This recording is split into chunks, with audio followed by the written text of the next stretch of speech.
হযরত আপনার এক বয়ানে শুনেছিলাম এই কথাটি, কেউ যদি স্ত্রীকে মোবাইলে মেসেজ পাঠিয়ে তালাক দিয়ে দেয়, অতঃপর স্ত্রী মেসেজ দেখার আগেই ডিলিট করে ফেলে, তাহলে তালাক হবে কিনা? প্রশ্নের পর মনে হয় আপনি উত্তর দিয়েছিলেন, কিন্তু ইউটিউবার ভিডিওটা কেটে দিয়েছে, তাই উত্তরটা জানাতে পারিনি, দয়া করে জানাবেন। এটা হলো আমাদের ইউটিউবার ভাইদের একটা কমন সমস্যা, বুঝছেন? ওই দিন আমি শুনেন কাহিনী শুনেন, আমার পাশে এক মুরব্বী বসা, বুঝছেন? মুরব্বী বসে, আমি মুসা আলাইহিস সালামের ওয়াজ করতেছিলাম, আল্লাহ জিজ্ঞেস করছেন ওমা তিলকা বিয়ামিনিকা ইয়া মুসা, ও মুসা তোমার হাতে কি? ক্বালা হিয়া আসাই। মুসা জবাব দিয়েছেন আল্লাহ আমার লাঠি। এই লাঠি বলতে আমি লাঠিটা আনছি। তারা শিরোনাম দিয়েছে হাতে লাঠি নিয়ে কি বললেন রেজাউল করিম আবরার। বুঝছেন? তো আমাদের ইউটিউবার ভাই, আমি আপনাদেরকে খাটো করছি না, আপনাদের খিদমতকে আমি অনেক বড়ভাবে দেখি, বুঝছেন? আপনাদের কারণে আমাদের কথা, আমাদের কোরআনের কথা, আমাদের হাদিসের কথা, আর প্রত্যেক বাতিল ফিরকা তাদের অনেক বড় বড় চ্যানেল আছে, অনেকভাবে তারা সামাজিক যোগাযোগ মাধ্যম এবং ইন্টারনেটকে কাজে লাগিয়ে অনেকভাবে তাদের ভুল মেসেজগুলো তারা পৌঁছাচ্ছে।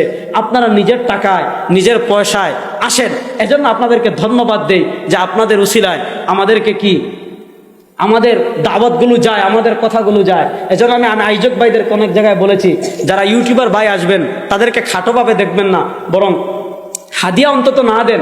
অন্তত আপনারা যে ডাইল ভাত মাদ্রাসায় রান্না করেন, যদি খুব বেশি না হয়, মনে করেন বড় বড় বক্তা যারা, যেমন আজকে এখানে অনেক মিডিয়া চলে আসছে, কারণ বাংলাদেশের অনেকজন স্টার একসাথে আসছেন, এখন অনেক মানুষকে খাওয়ানো তো কঠিন। যদি দেখেন 2-4 জন আসছেন, তাদেরকে প্রয়োজন হলে খানাও খাওয়াবেন, কারণ তাদের মাধ্যমে আমাদের কথাগুলো যাচ্ছে। কিন্তু আপনাদের কাছে আমার একটা অনুরোধ থাকবে, আপনাদের কোনো কারণে কোনো বক্তা যেন বিতর্কিত না হয়।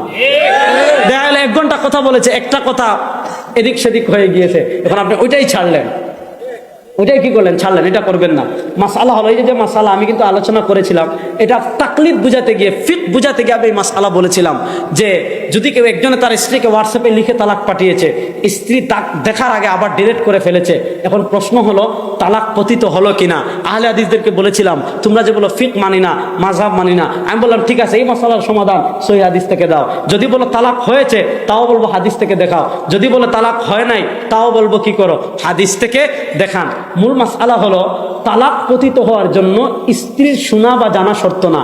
স্বামী যদি লিখে দে, স্বামী যদি বলে দে, স্ত্রী জানার আগেই কি হয়ে গিয়েছে, স্বামী বলার সাথে সাথে, স্বামী লিখে পাঠানোর সাথে সাথে তালাক পতিত হয়ে গিয়েছে।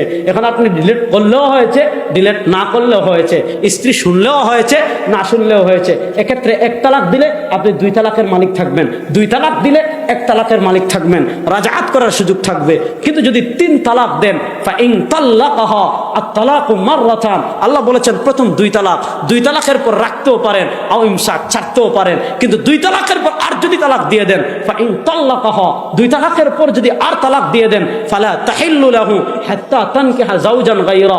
এজন্য আফযালুল হালালি ইলাল্লাহি আত-তালাক, সর্বনিকৃষ্ট হলো তালাক। এখন আমাদের বাঙালিরা কি করে, তালাক দেওয়ার সময় তো ঠিক থাকে না, বলবে 1 তালাক, 2 তালাক, 3 তালাক, তোর 14 গোষ্ঠী তালাক, সারা সব তালাক দিয়ে এসে কইবো আমরা সাপ।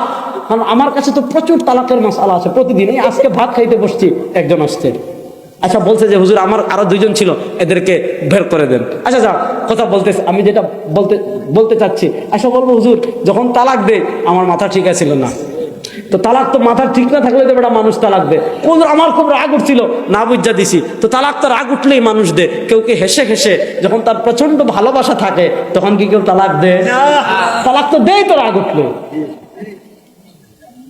এজন্য তালাক দেওয়ার আগে চিন্তা করে না, তারপর আইসা বলে হুজুর একটা সিস্টেম করে দেন না, আপনাকে খুশি করে দিব।